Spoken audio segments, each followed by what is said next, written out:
আসসালামু আলাইকুম রহমতুল্লাহি ওয়াবারাকাতুহ। কাছে বা দূরে, দেশে বা প্রবাসে, যে যেখানে বসে আজকের এই আয়োজন দেখছেন, সবার প্রতি রইল আন্তরিক প্রীতি ও মোবারকবাদ।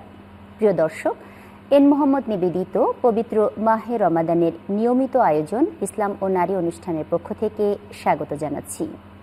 চলছে পবিত্র মাহে রমাদান। মহান আল্লাহ রাব্বুল আলামিনের পক্ষ থেকে অফুরন্ত রহমত, বরকত এবং মাগফিরাত নাজিল হচ্ছে আমাদের উপরে। আমরা একটা পরিবারে বড় হচ্ছি। এই পরিবার কেমন হওয়া উচিত, এই বিষয়টা নিয়ে আজকে আলোচনা করব।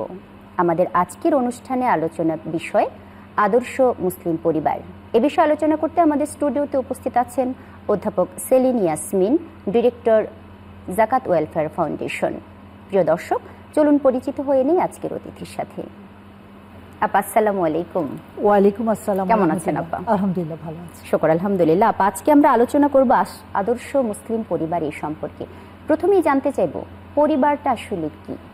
আসলে পরিবার হচ্ছে আমি সাধারণত আমরা যেটা বলতে বুঝি যে স্বামী স্ত্রী, মা বাবা, ভাই বোন যদি থাকে, অথবা বিয়ের পরে সন্তান সন্ততি নিয়ে সবাই মিলে একসাথে বসবাস করা, যেটা একত্রিত হয়ে, সেটাই আমরা পরিবার বলি।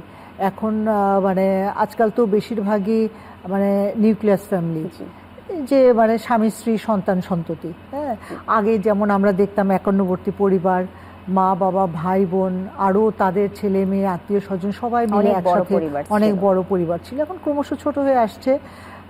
তো এই সবাই একসাথে বসবাস করাটাই পরিবার। আসলে মানুষ তো সমাজবদ্ধ জীব, একা তো থাকতে পারে না। ইসলাম কেন পরিবারকে এতটা গুরুত্ব দিয়েছে? আসলে গুরুত্ব দেওয়ার কারণ হচ্ছে আল্লাহ সুবহানাহু ওয়া তাআলা কিন্তু বলে দিলেন যে পরিবার গঠন করতে হবে এবং পরিবারের মধ্যেই সবাইকে থাকতে হবে। যেমন সূরা নিসার 1 নম্বর আয়াতের দিকে যদি আমরা তাকাই, সেখানে কি আল্লাহ তাআলা কি বলছেন, যে হে আদম সন্তান, তোমরা সে আল্লাহকে ভয় করো যিনি একজন মাত্র মানুষ থেকে তোমাদেরকে সৃষ্টি করেছেন এবং যিনি তার থেকে তার যুগল সৃষ্টি করেছেন এবং তাদের থেকে বহু নরনারী পৃথিবীতে ছড়িয়ে দিয়েছেন। তার আল্লাহ তাআলাই কিন্তু শুরুতেই পরিবার সৃষ্টি করে দিলেন আদম আলাইহিস সালাম এবং হাওয়া আলাইহিস সালামকে দিয়ে, তাই না? এবং পরিবার থেকেই তো মানুষ তৈরি হয়। এই যে সমাজ তৈরি হবে, রাষ্ট্র তৈরি হবে কিভাবে? আমরা বিয়ের মাধ্যমে একটা স্বামী স্ত্রী হলো, বন্ধন হলো, তার থেকে সন্তান সন্ততি। তো একটা পরিবার সুন্দর পরিবারের উপরেই নির্ভর করছে, একটা আদর্শ পরিবারের উপর নির্ভর করছে সমাজটা কেমন হবে, রাষ্ট্রটা কেমন হবে। সেই জন্য আল্লাহ সুবহানাহু ওয়া তাআলা পরিবারের উপর খুব গুরুত্ব দিয়েছেন। কারণ একটা পরিবার থেকেই সন্তানরা শিখবে যে কেমন নাগরিক হতে হবে, কেমন মানুষ হতে হবে, অন্যের সাথে কেমন ব্যবহার করতে হবে। একা একটা মানুষ কিন্তু কাউকে কিছু শেখাতে পারে না, তাই না? পরিবার থেকেই পরিবার গঠন করতে হয় এবং পরিবার থেকেই এই সন্তানরা আস্তে আস্তে বড় হয়ে ওঠে। ছোটদের প্রতি কি দায় দায়িত্ব, বড়দের প্রতি কি দায় দায়িত্ব, সমাজের অন্যান্যদের প্রতি কি দায় দায়িত্ব, এটা মানুষ পরিবার থেকেই শেখে। এবং রাসূলের জীবনের দিকে যদি তাকাই, উনি একজন একেবারেই পরিবার কেন্দ্রিক মানুষ ছিলেন, তাই না? উনি এই মুসলিম বিশ্বের নেতা ছিলেন, উনি একজন রাষ্ট্রনায়ক ছিলেন, উনি সব দায়িত্ব পালন করেছেন, কিন্তু উনি কিন্তু কখনো পরিবার থেকে আলাদা হয়ে যাননি, তাই না? উনি পরিবারের মধ্যে থেকে উনি সংসারের বিভিন্ন দায়িত্ব পালন করে দেখেছেন যে পরিবারের কর্তা হয়েও কিভাবে পরিবারের অন্যান্য সদস্যদের সাহায্য করা যায়। উনি একজন সফল পিতা হয়ে দেখিয়েছেন কিভাবে সন্তানকে ভালোবাসতে হয়। আমরা যদি ফাতেমা রাদিয়াল্লাহু আনহার কথা চিন্তা করি, যে উনি কতটা প্রিয় ছিলেন উনি, তাই না? উনি একজন শ্বশুর হয়ে দেখিয়েছেন কিভাবে জামাতার সাথে, আলী রাদিয়াল্লাহু আনহুর সাথে উনি কেমন সম্পর্ক ছিল আমরা দেখেছি। উনি একজন নানা হয়ে দেখিয়েছেন, হ্যাঁ, যে নাতিদের সাথে কেমন সম্পর্ক গড়ে তুলতে হয়, রাখতে হয়। আসলে এই কারণেই ইসলাম পরিবারবদ্ধ হয়ে থাকা এবং পরিবারকে এত গুরুত্ব দিয়েছে। কারণ একজন সুন্দর মানুষ হতে হলে, সুন্দর চরিত্রের মানুষ হতে হলে পরিবারের মধ্যে থাকতে হয়, এছাড়া হয় না। আপা, একটা হলো যে একটা পরিবার, আরেকটা হলো আদর্শ পরিবার। এটার মধ্যে তো অবশ্যই তফাৎ আছে। যদি একটু বলতেন যে আদর্শ মুসলিম পরিবারটা আসলে কেমন হলে হবে? আসলে আদর্শ মুসলিম পরিবার কেমন হবে, যেহেতু বাংলাদেশের আমরা বেশিরভাগ মানুষের সংখ্যাগরিষ্ঠই মুসলিম, হ্যাঁ, সেই জন্য আমরা মুসলিম পরিবার নিয়ে কথা বলি।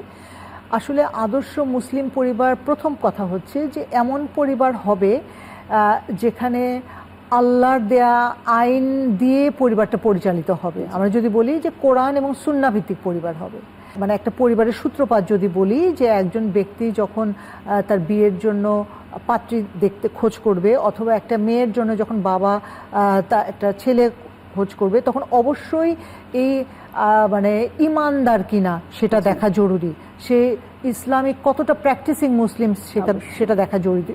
এইভাবেই শুরু হলো। তারপরে আসলো মানে আদর্শ মুসলিম পরিবারে মা বাবারা সন্তানের সাথে কেমন ব্যবহার করছে, তাদের অধিকারগুলো ঠিকভাবে দিচ্ছে। কিন্তু তাদের অধিকার মানে কি? তাদের হচ্ছে একটা সন্তানের অধিকার যদি আমি বলি, পিতৃ পরিচয়ের অধিকার আছে, সুন্দরভাবে বেড়ে ওঠার অধিকার আছে, এবং তাদেরকে সঠিক শিক্ষা দেওয়ার অধিকার সেই সন্তান পাচ্ছে কিনা। সঠিক শিক্ষা কি মানে, আমাদের তো এক জ্ঞানের প্রাইমারি সোর্স হচ্ছে কোরআন এবং সুন্নাহ, তাই না? এবং কোরআন এবং সুন্নাহ অনুযায়ী তাদেরকে আমি মানুষ করতে পারছি কিনা, রাসূল যেভাবে বলে গেছেন, যে আদর্শ দেখে সেভাবে করছে, এটা প্রথম দায়িত্ব। দ্বিতীয় হচ্ছে যে একটা আদর্শ মুসলিম পরিবারের সদস্যরা সবসময় একে অন্যের প্রতি সহানুভূতিশীল হবে। হ্যাঁ, মানে কার কি প্রয়োজন সেদিকে সবাই খেয়াল রাখছে কিনা। হ্যাঁ, সন্তানরা খেয়াল রাখবে মা বাবার কি প্রয়োজন, মা বাবার কাজে একটু সাহায্য করা, বা সন্তানটা সঠিকভাবে সন্তানের কি প্রয়োজন সেটা খেয়াল রাখা। আমরা আজকাল কিন্তু দেখি যে পরিবারের মধ্যে আমরা এতই কর্মব্যস্ত হয়ে পড়েছি, আমরা সন্তানের দিকে সেভাবে সময় দিতে পারছি না। এটা কিন্তু খুবই অন্যায়, যে কারণে আমাদের সন্তানরা অবক্ষয়ের দিকে চলে যাচ্ছে, তারা একাকিত্বে ভুগছে, অনেক ক্ষেত্রে বিভিন্ন রকমের দুর্ঘটনামূলক আচরণ তারা করছে। আমরা এই যে বর্তমানে কিশোর গ্যাং দেখছি, এটা একেবারে পরিবারের অবহেলার কারণে। তারপর আরেকটা যেটা হবে, যে এই যে আদর্শ মুসলিম পরিবারের সদস্যরা শুধু নিজেদেরকে নিয়ে ব্যস্ত থাকবে না, আত্মীয় স্বজনের প্রতি কী দায়িত্ব, সমাজের প্রতি কী দায়িত্ব, সেটা নিয়েও তারা সেখানে শেখানো হবে তাদেরকে। আপা, এই বিষয়টা নিয়ে আমরা ফিরে আসবো ছোট্ট একটা বিরতির পর। প্রিয় দর্শক, আপনারা দেখছেন এন মোহাম্মদ নিবেদিত পবিত্র মাহে রমাদানের নিয়মিত আয়োজন ইসলাম ও নারী অনুষ্ঠান। সময় হলো ছোট্ট একটি বিরতির, আমাদের সাথেই থাকুন।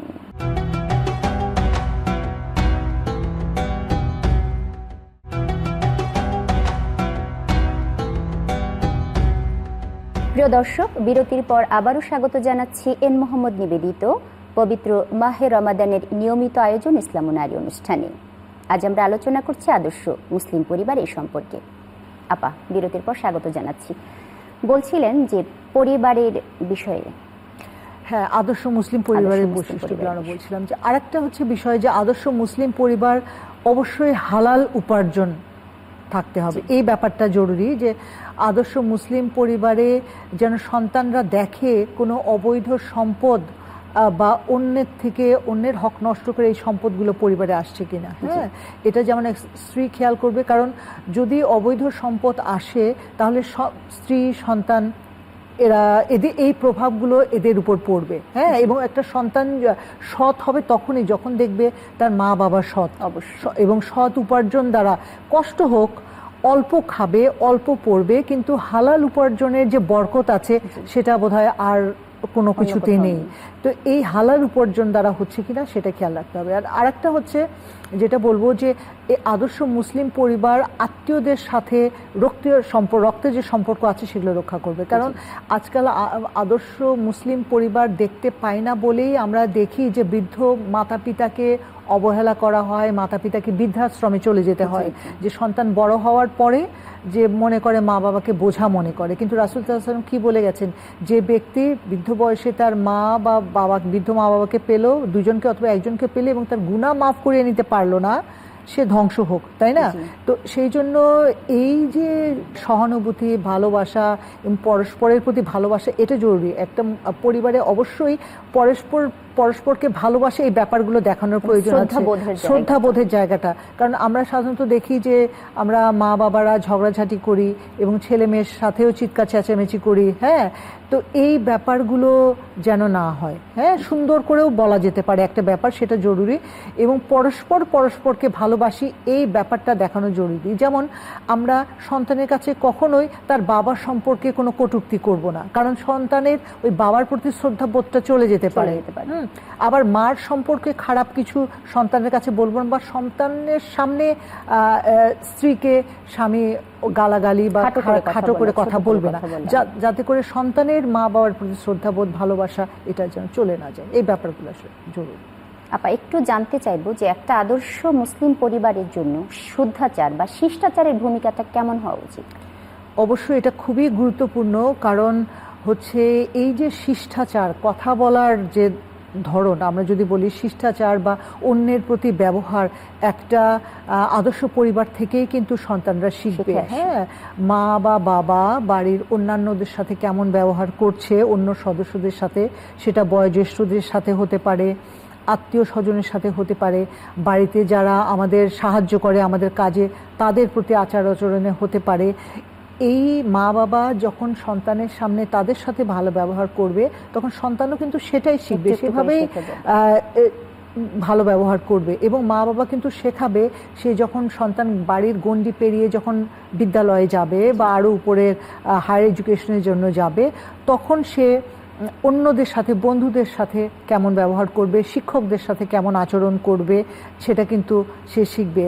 হ্যাঁ, তো এই যে সুন্দর ব্যবহার, শিষ্টাচার বা আমরা যদি বলি শুদ্ধাচার, সুন্দরভাবে কথা বলা এবং আত্মিক শুদ্ধতাও কিন্তু এখানে জরুরি, খুবই গুরুত্বপূর্ণ। কারণ আত্মিকভাবে, মানসিকভাবে শুদ্ধ থাকা, হ্যাঁ, মানে অন্যায় না করা, মিথ্যা না বলা, অন্যের প্রতি অন্যায় না করা, এই শুদ্ধ আত্মার পরিচয় কিন্তু মা বাবাকেই সন্তানদেরকে দিতে হবে। এটা খুবই গুরুত্বপূর্ণ ব্যাপার। অনেক সময় দেখা যায় যে আপা, যে মা বাবারা চাচ্ছেন সন্তান আলোকিত হোক, ইতিবাচক হোক, কিন্তু সন্তানের সামনে এমন কিছু আচরণ করে ফেলেন যেটা সন্তানকে অনেক বেশি পিছিয়ে দেয়। এই ব্যাপারে কি বলবেন? এটা তো সত্যি, কারণ বাচ্চারা তো অনুকরণ প্রিয়, তাই না? ওরা তো আমাদেরকে অনুকরণ করবে। আমি যদি আদর্শ হতে না পারি, ওদের সাথে যদি, ওরা বাচ্চা বলে ওদেরকেও আমি কিন্তু হেয় করতে পারবো না। হ্যাঁ, কারণ আমি যদি ওদের হেয় করি, ওদের ইগোতে যদি আঘাত লাগে, ওরা যদি মনে করে যে আমাকেও তো সম্মান দিচ্ছে না, আমি একটা কথা বলতে চাইছি আমার কথা শুনছে না, ও তখন কিন্তু বেয়ারা হয়ে যাবে, তাই না? ও তখন মা বাবার সাথে ওরকম ব্যবহার করবে না বা অন্যান্যের সাথে করবে না। তো এই যে সুন্দরভাবে কথা বলা, ভালো আচরণ করা, এটা মা বাবার কাছ থেকেই শিখবে সন্তানরা, এবং বাড়িতে যারা আরও বয়োজ্যেষ্ঠ আছেন তাদের কাছ থেকে শিখবে, তাদের সাথে মিলে মিশে থাকা বা বাইরে যাওয়ার পরে বাইরের লোকদের সাথে কি বলবো, এটা তো। আমরা একটু জানতে চাইবো যে আদর্শ মুসলিম পরিবার গঠনের ক্ষেত্রে ইসলাম কি কি নির্দেশনা দিয়েছে, এই বিষয়টা ছোট্ট একটা বিরতির পর জানবো। সুপ্রিয় দর্শক, আবারও সময় হলো ছোট্ট একটি বিরতির। আপনারা দেখছেন এন মোহাম্মদ নিবেদিত পবিত্র মাহে রমাদানের নিয়মিত আয়োজন ইসলাম ও নারী। সাথেই থাকুন।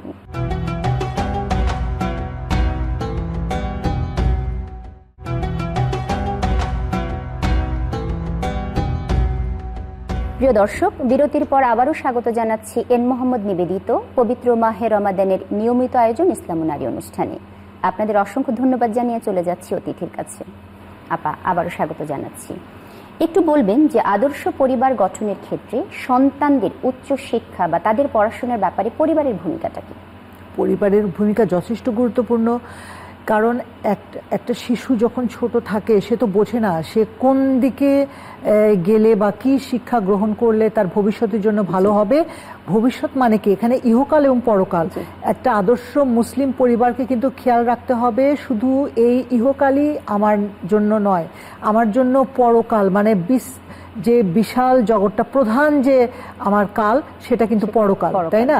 তো ছোটবেলা থেকেই তাদেরকে ওইভাবেই গড়ে তুলতে হবে যে কিসে আমার ইহকাল এবং পরকাল দুটোই একেবারে সবচেয়ে সুন্দর হয়, তাই না?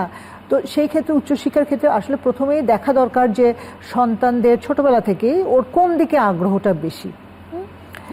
যেদিকে আগ্রহ বেশি ওদিকেই আমি ওকে গাইড করব, কিন্তু সেই গাইড করার সময় খেয়াল রাখতে হবে যেটা এমন কোনো শিক্ষা বা এমন কোনো প্রফেশন নয় যেটা ওর পরকালকে নষ্ট করে দেবে।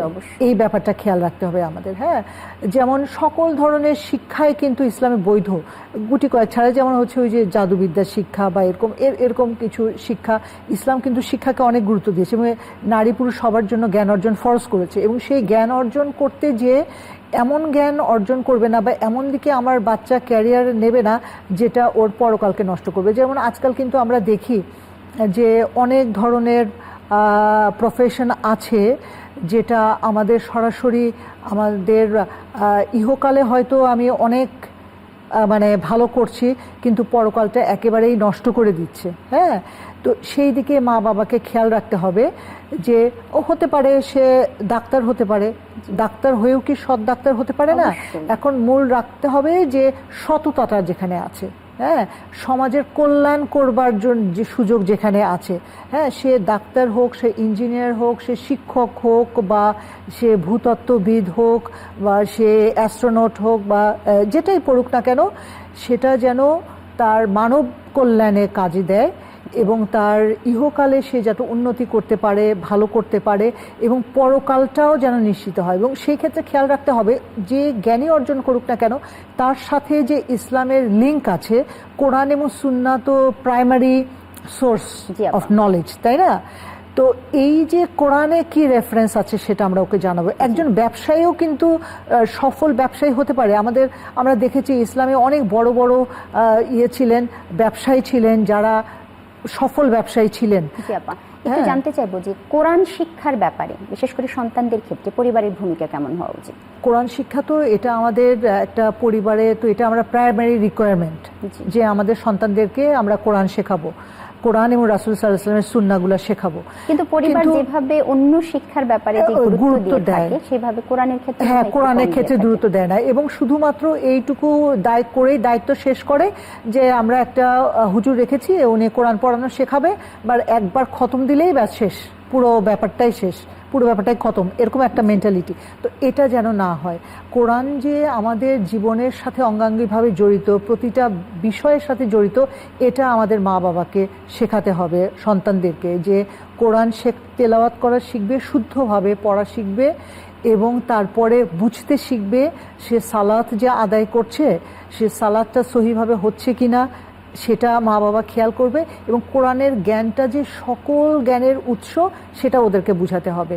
এবং এ ব্যাপারে ছোটবেলা থেকে আসলে বাচ্চাদেরকে উৎসাহিত করতে হবে যে কোরআন শুধু তেলাওয়াতের জন্য না, বোঝার জন্য, কারণ এটা বুঝে আমাকে আমার জীবন চালাতে হবে। হ্যাঁ, এই ব্যাপারে উৎসাহিত করতে হবে। কোরআনের সাথে সাথে আমি আরও বলবো যে রাসূল সাল্লাল্লাহু আলাইহি ওয়াসাল্লামের জীবনীও ওদেরকে পড়ানোর দরকার অবশ্যই, এবং সেই সাথে সাথে আমাদের যে খলিফাররা আছেন বা বিখ্যাত সাহাবারা যারা আছেন, হ্যাঁ, তাদের জীবনীও আমাদের বাচ্চাদেরকে শেখানো দরকার, পড়ানো দরকার, কারণ কোরআনের প্রতিফলনই কিন্তু আমাদের রাসূলের জীবন এবং আমাদের খলিফাদের জীবন, আমাদের সাহাবাদের জীবন, তাই না?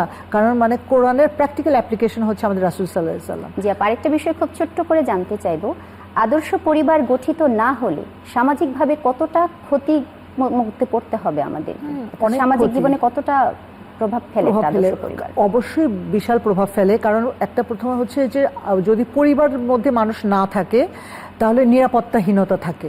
হ্যাঁ, কারণ যদি দেখা যায় যে আদর্শ পরিবার না হয়, কেউ কাউকে সহ্য করতে পারছে, নিরাপত্তাহীনতা। এখন আমরা বর্তমানে নিউজ দেখি যে সন্তান ড্রাগের পয়সা না পাওয়ার জন্য মাকে খুন করছে, বাবাকে খুন করছে, তাই না?